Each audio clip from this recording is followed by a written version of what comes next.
So hello guys, what's up and welcome back to my YouTube channel. It's me, your girl Barrister Neze, and this is Nezeville. We Nigerians have this habit of when things are not going well, we will say it is well.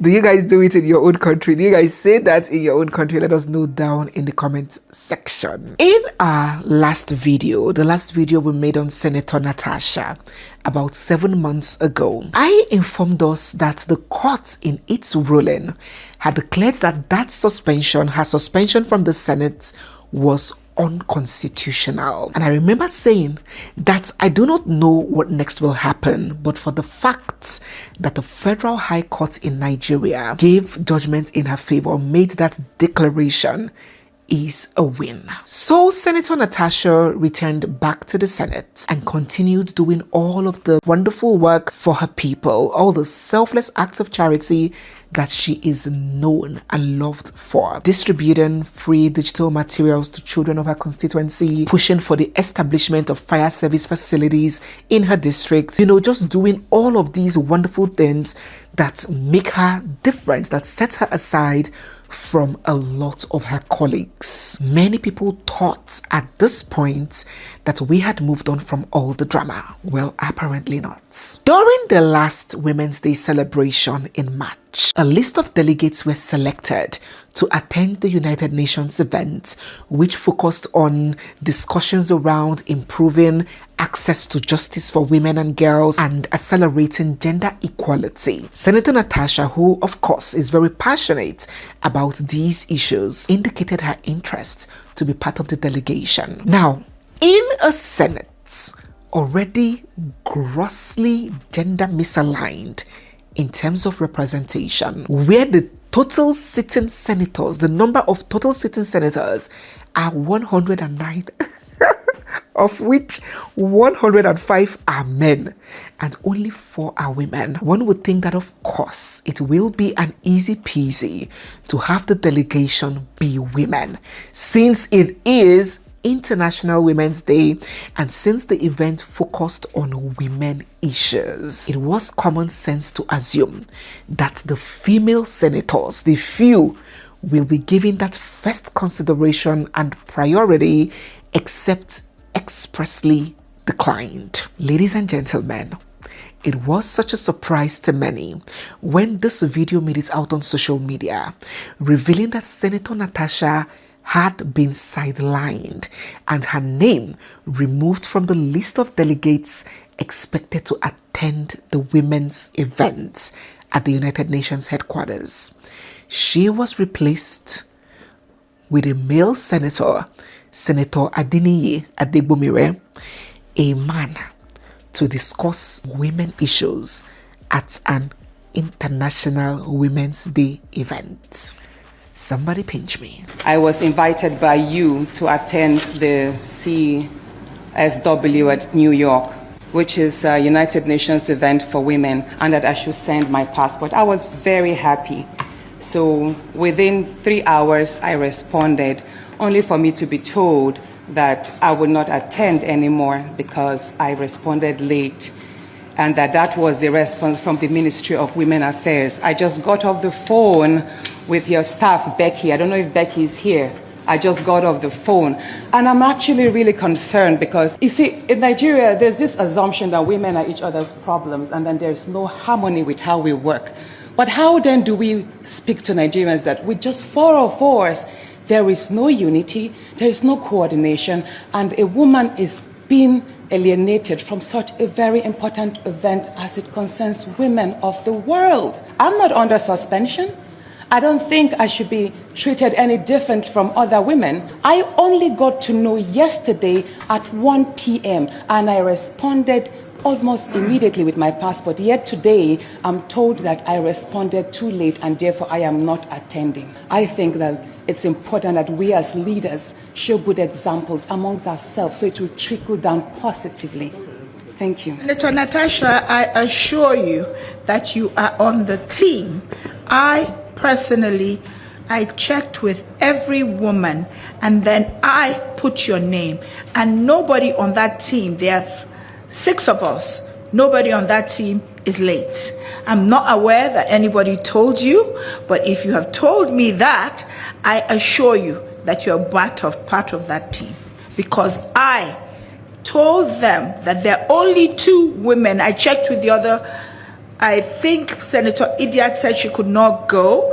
I spoke with Senator Ipalibo, and I was most certain that you would want to go. So I put your name to ensure that the few women that are there get to go to CSW. Then I added some men. There were some other senators that the Senate is paying for.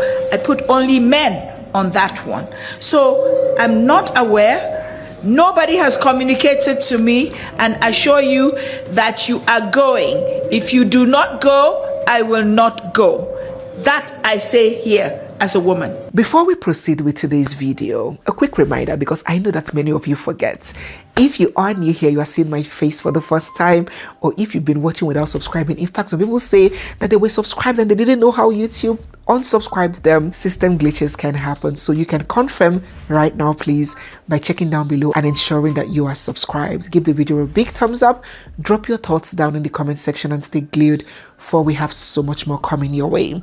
Don't forget to pick up a copy of our book, The Unbroken Spirit. It's available in soft copies and of course hard copies in Amazon. Amazon works in most countries, almost every country, so you can order via Amazon and they will deliver directly to you. You do not even need to interface with me or my team. You can place your order. If you prefer soft copies, which are cheaper, you can do that. All the links to access is pinned down in the comment section and of course in the description box. So the big question was, if Senator Ireti is categorically confirming that she puts in Senator Natasha's name on the list, she included her name on the list, how did her name magically disappear from the list of delegates as she is alleging? And who could be responsible for instigating that disappearance? I do not know. If you do, if you can make a guess, please drop down in the comment section. Well, that incident came and went, the event held. But was that the end of it? Far from it. A few days ago, news got out that a Kogi State High Court sitting in Lokoja gave judgment ordering that Senator Natasha should pay 1 billion naira in damages to former Kogi State Governor Yahaya Bello for defaming him. Yahaya Bello, if you want, after this video, you can sue me again for that defamation. In short, I even have you have another case, that another defamation suit in Kogi for 1 billion again. You didn't announce that. I will help you announce it tomorrow. Whether if you like Yahaya Bello, you can have 50 defamatory cases against me. If by the grace of God, my people decide to call on me, and my husband gives me the green light, and I decide to enter on that ballot, and now you and I go there for that ballot. If the people of Kogi Central decide to vote for me, and God says, yes, Natasha, you will run for second term, so be it. Don't be intimidated. So 200 suits against me, or 200 billion to add to the one that you have allegedly stolen from Kogi will not change my life. Neither will it change yours. So hold on. My mouth is still like that too. Remember, we are both Ebira people. Don't think that because I'm quiet that I've stopped being who I am. All right? They come. Yahaya Bello, who was her opponent when she contested for that senatorial seat, filed a defamation suit against Senator Natasha for an interview she granted a while back. Isn't it odd that a state governor would issue a statement that he accepts the judgment? He wasn't on the ballot, but he went all out, owning the last election, as if it were Yahaya Bello against Natasha at the last election. You see, like I said, people are made differently, because while some sit down and allow things to take a natural course, some want to become godfathers at all costs. Yahaya Bello falls into the latter category. He has a personality which I would say is, with all due respect, deluded, and it makes him want to lord over things and dictate the terms, almost act like a mini god on earth. And that is not how life happens. And I would say this, while in 2018, before I joined the SDP and contested for the senatorial seat, I was in APC for pretty much 3 months.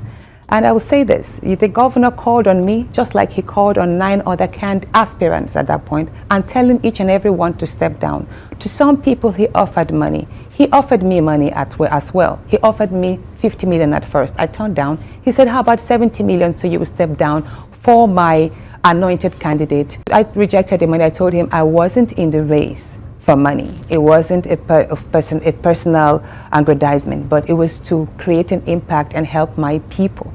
And that annoyed him, so I moved into SDP and I contested that election. So the same thing happened now. Yahaya Bello does not like being dared. He wants his words to be law. He doesn't understand that he's a governor to everybody, and his duties as stipulated by the Constitution makes him responsible to me. But he went all out, cutting the roads a few days to elections, sending people to attack and shoot at my convoy, all of that. And then he was, at the very last day in Ajakuta there, when they were collating, he was with his men, calling on them and commanding on them to rig me off. So when you ask me why he went overboard this way, I would just say it is who he is.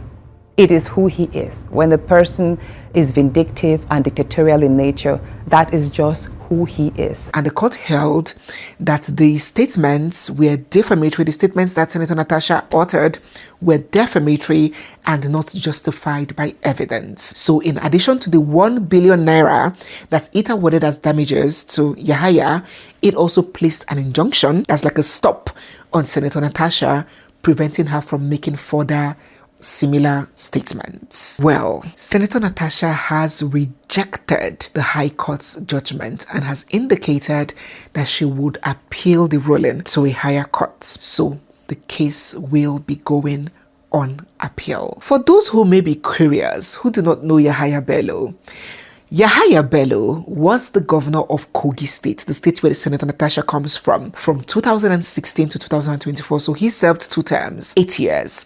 And he is alleged to have diverted over 180 billion naira. 180 billion naira of state funds during his tenure as a governor. He stands charged by the EFCC of 19 counts of money laundering. At first, he refused to submit himself to the EFCC and he was declared wanted before he eventually honored their invitation. That case is still pending in courts. And despite such corruption charges pending in courts, currently not dismissed, on his birthday a few months ago, the presidency, with the official presidency head paper, letterhead and all of that, released an official memo celebrating his outstanding leadership. It will interest you to know that only a few days ago, Senator Natasha took to her Instagram to say this: "Dear indigents of Kogi Central, with deep gratitude, I hear your call and overwhelming endorsement to contest for the 2027 Kogi Central senatorial elections. My response is yes. Thus, I pledge to remain steadfast in my commitment to serve you all with even greater purpose. Under God, for people, for country, 2027. That may not be interesting, right? Well, let me tell you what is. It will interest you to know that ex-governor Yahaya Bello, despite actively standing trial for multiple counts of serious felonies, has also publicly indicated his interest for Senator Natasha's seat in the Senate next year. Will Senator Natasha be replaced by Yahaya come next year's senatorial election? Will the appellate court reaffirm this judgment of the lower court, ordering Senator Natasha to pay a whopping 1 billion naira to Yahaya for defamation? Will Senator Natasha keep getting systemically excluded from strategic positions and events in the Senate? Time will tell. We shall see. And I shall keep keeping us updated. So guys, yes, we have come to the end of today's video. If you're new here, you are seeing my face for the first time, or if you've been watching us without subscribing, don't forget to hit the subscribe button, give this video a big thumbs up, drop all your thoughts down in the comment section, and stay glued for we have so much more coming your way. Don't forget to join our premium and exclusive channel. It is a home away from home, a place away from YouTube, where I make targeted and specific videos just for you that would impact you with so much knowledge. If you are getting so much from these contents over here, you can imagine those targeted ones where I speak directly to you. There is so much you're gonna learn, so much you're gonna be improved on around marriage, life, relationships, and all of these things. You can scan this code to join, or you can join us here on YouTube. If you go to that subscribe area, you will see join our exclusive channel to get access to all of these videos. It's me, your girl Barrister Neze, and this is Nezeville. I'll see you guys in our next one. For now, bye.